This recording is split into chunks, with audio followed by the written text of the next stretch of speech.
Last month, I saw the Wallflowers perform live. If you don't know, the Wallflowers is a band that's centered around Jacob Dylan, the son of Bob Dylan. The band is known for their 90s work, and in 2025, they play a mix of new and old tunes. 1, 2, 3,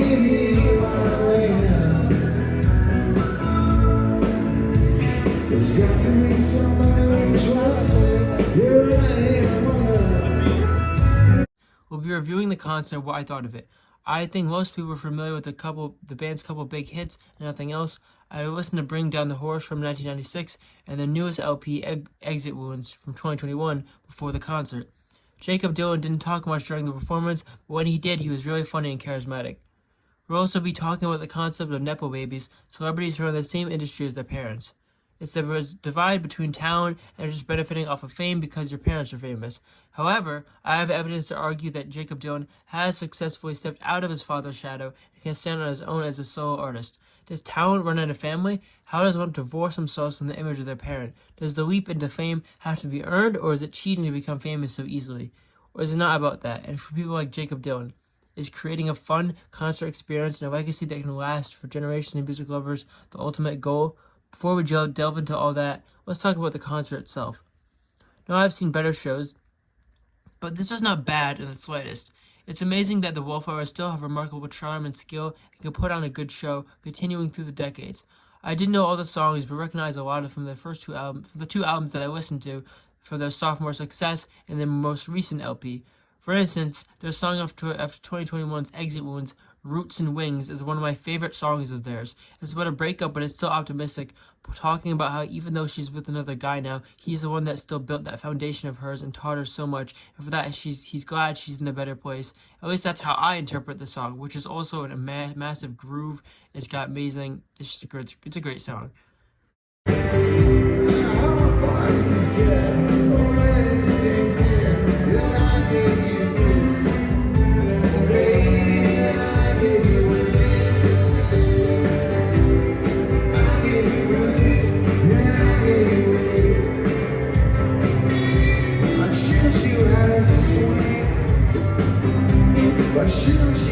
Jacob's body composure was a little, how do I put this, stiff. He did these kinds of constant hand gestures and jerky body movements. I'm exaggerating for comedic effect, of course, not to keep comparing the two, but it was remarkably clear how much he looks like his father. Short, same jawline, same piercing eyes. I have to say the middle of the show sort of waned my attention.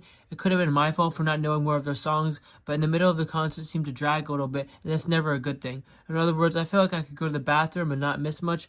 Don't get me wrong, it was fun music, but it seemed to blend together. Then Dylan played his signature song, quote, One Headlight, and everyone went crazy and could sing along, followed by an encore. This seemed to definitely tie together and unify the crowd. I feel at this point in the concert there was definitely a comeback in terms of my enjoyment.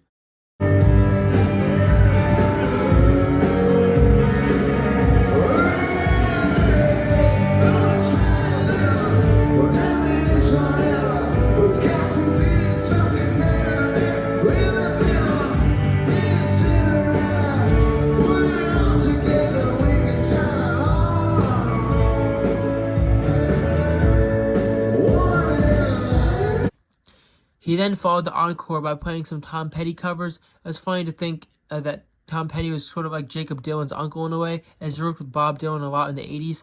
I think these covers were a nice way to wrap up the show, and I was actually surprised at how much I enjoyed these covers. I think he played 2 or 3 to my knowledge. Now begins my discussion of stepping out of the one-parent shadow. To mind, immediately comes the filmmaking industry and actors, not musicians, although musicians harbor some of that same ability to ascend to fame faster because of the, quote, nepotism of family members, or just by natural charm and wit that they have a famous relative. Some actor ones that spring to mind are, of course, Maya Hawke, who we discussed on this channel before, daughter of Ethan Hawke and Uma Thurman. Lily Rose Depp, daughter of Johnny Depp. Zoe Kravitz, daughter of actors Lana Del Rey and Michael Douglas. One musician, Nepo baby, might be Gracie Abrams, daughter of J.J. Abrams. Now, I'm not here to say these people aren't talented, because they are. Sure, there are some Nepo babies that aren't talented. Sure, they have an advantage because of their parental status. But stepping out of that shadow has got to be difficult, living their whole lives under that.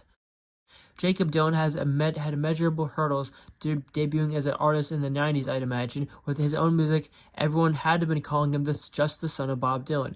but he proved himself as an artist and kept going forward as a musician, innovating and striving for the future. Becoming your own as an artist has no clear-cut path, and even though the famousness can boost one's popularity on the charts, and it cannot keep your place there. Sooner or later it will be shown whether there's talent or not, and for instance in Jakob Dylan's case, there sure is.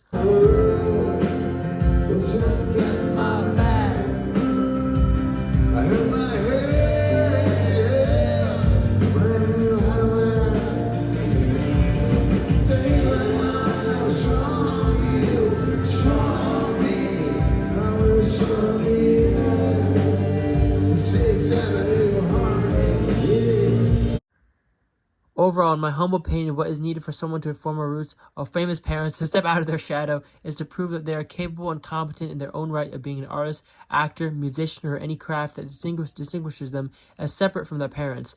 Time does that as well, as it shows if one can last in whatever industry they're in, then they can surely stand the test of time.